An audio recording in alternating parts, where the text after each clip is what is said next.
Liquid, powder, or cream? How do you get the perfect match? Well, joining us with foundation advice is makeup artist Leandra Rivera, owner of Makeup by Lay, and her model Sasha. All right, now the big question, liquid, cream, or powder, or all three? How do we know what to use? Well, you kind of want to gauge it based on your personal preference.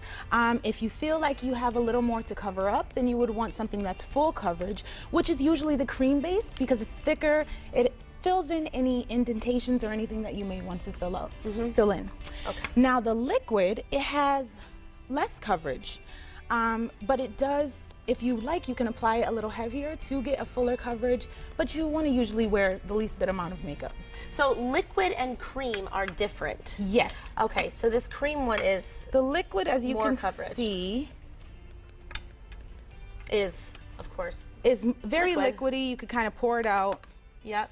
and it's very light. And just applying it to certain areas, you want to just kind of dab. And this here is a flat foundation brush. And you could dab that on the certain areas that you definitely want to cover up or conceal. You want to start off with the foundation first, and then you could add in concealer. Oh, really? So you Yes. put the foundation on first as the foundation. I guess that's Yep. why it's called that, right? And then add the concealer. Yep, and as you can see, she just has some areas that I would like to cover up. So I just take a little bit, and because she doesn't have much, the liquid foundation works perfect for her.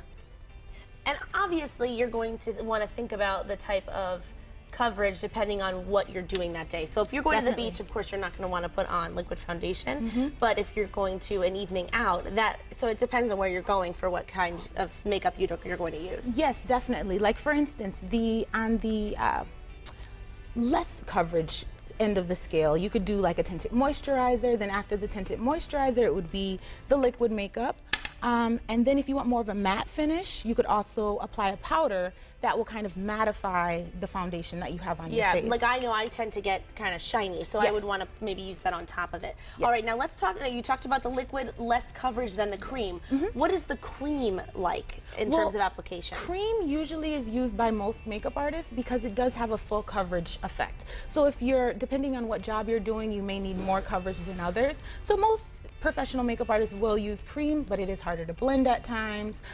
So it takes a little while to get used to. The liquid, on the other hand, you could kind of dab over all the face, blend in, it'll give you an even coverage without as much time. I understand, exactly. And then the powder you want to use as more of just a matte or a coverage, a lighter coverage. Yes, and like you mentioned, for instance, if you do tend to be a bit more oily, then you would want to gear towards the powders because that dries up a little bit of the oil. Me personally, I am very shiny in certain areas, so if I do use a liquid foundation, I would have to mattify everything and set everything with the powder in order for it to stay. Okay, now looking at Sasha's face, she has that dewy, glowing look. Yes.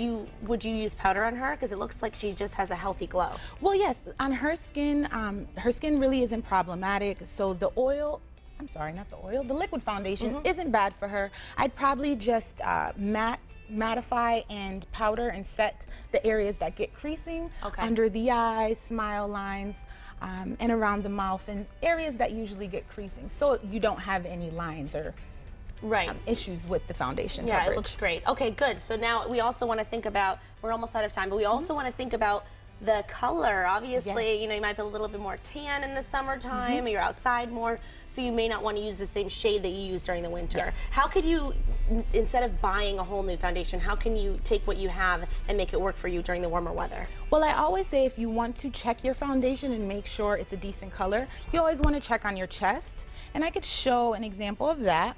Just kind of see that it gives you some coverage and it's similar to your skin tone. Now, say if it is deep in the summer and you do that test and it's a big contrast, then if you'd like, you could kind of take a little bit of a darker foundation and mix it with your foundation that you already have to achieve that darker color. Or good. you could up the bronzer, up the contours, that'll kind of tone down the highlights and Perfect. give you your basic And look. of course, after you use your brush, you want to make sure you clean it, Yes, right? most And definitely. so that's teasing ahead. Don't go anywhere because later on in the show, we're going to tell you exactly how to clean your brushes and why it's so important. So stay tuned for that. Thanks, Leandra. Thank you. Thank you, Sasha.